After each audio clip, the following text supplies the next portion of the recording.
জয়ের আনন্দই কেড়ে নিল একটি নাবালিকার প্রাণ। সকেট বোমার আঘাতে ক্ষতবিক্ষত হয়ে যায় ওই নাবালিকার দেহ। অভিযোগের তীর তৃণমূলের দিকে।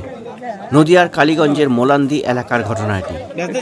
তৃণমূলের জয় নিশ্চিত, সেই কারণেই জায়গায় জায়গায় চলছিল বিজয় উল্লাস।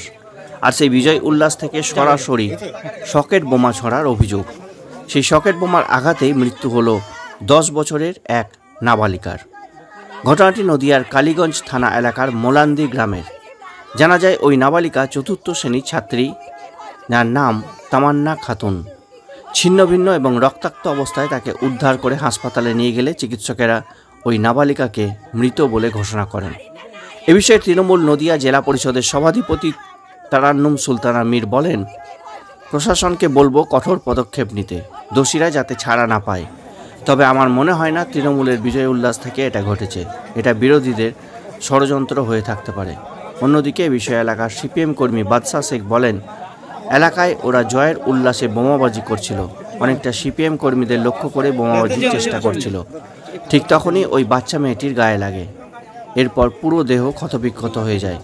তবে কালীগঞ্জ বিধানসভা উপনির্বাচনের ভোটের ফলাফলের দিন এক নাবালিকার সকেট বোমার আঘাতে মৃত্যুর ঘটনায় তীব্র চাঞ্চল্য কালীগঞ্জ বিধানসভা এলাকাতে।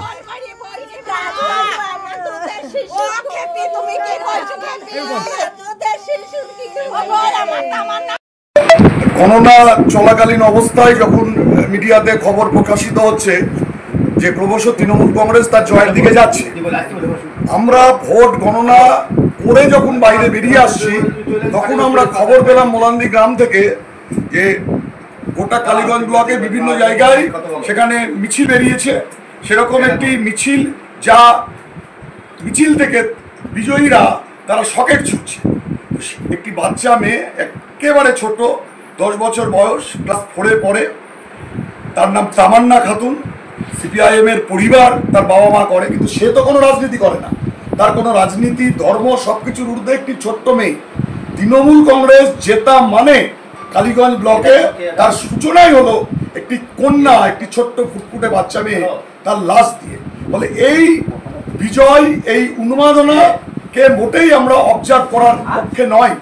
আমরা এর ধিক্কার জানাচ্ছি, নিন্দা জানাচ্ছি এবং আমরা প্রশাসনকে বলছি যে ইতিপূর্বেও মোলান্দিতে নানান ঘটনা ঘটেছে, প্রশাসনকে সক্রিয় ভূমিকা নিতে হবে এবং এই ঘটনার সাথে যারা জড়িত সেই অপরাধীদের দৃষ্টান্তমূলক শাস্তি দিতে হবে এবং বিজয় মিছিলের নামে কালীগঞ্জ ব্লকের বুথে বুথে এই উন্মাদনা অবিলম্বে বন্ধ করতে হবে।